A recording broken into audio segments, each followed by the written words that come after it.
Introduction. President Joe Biden's administration is at the center of an ongoing border crisis. But what is causing this crisis? Why is the federal government stopping states from securing their borders and preventing illegal immigration?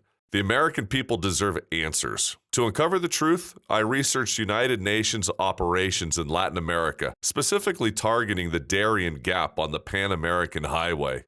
The Darien Gap, located between Colombia and Panama, is crucial in the journey of many migrants attempting to reach the United States.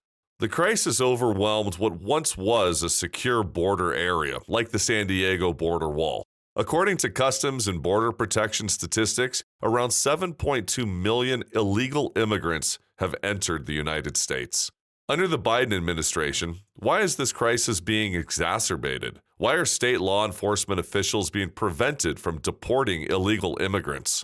Why are taxpayer dollars being used to support the influx of illegal immigrants? My research led to the jungles of Panama. Independent researchers have reported seeing mostly military-aged men crossing the gap. This mass migration through Latin America to the U.S. southern border has been going on for years. Migrants typically fly into South American countries that do not require visas and then undertake a perilous 3 to 4 day trek through the Darien Gap.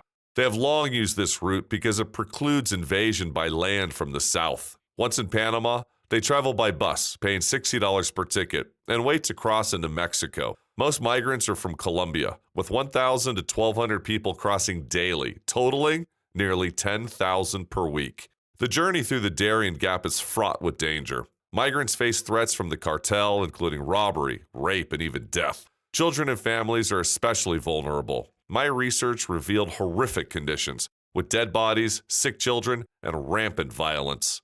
United Nations regional facilities check in migrants and prepare them for the journey north. However, the presence of these camps has transformed indigenous communities along the migration route, leading many to abandon traditional ways of life and become involved in smuggling and other illegal activities. The trail through the Darien Gap has grown, bringing destruction and profit to local villages. Attempts to interview United Nations representatives have been met with resistance. Despite multiple requests, we are unable to secure an interview. This raises questions about the extent of the United Nations' involvement in the border crisis and the power of NGOs operating alongside them.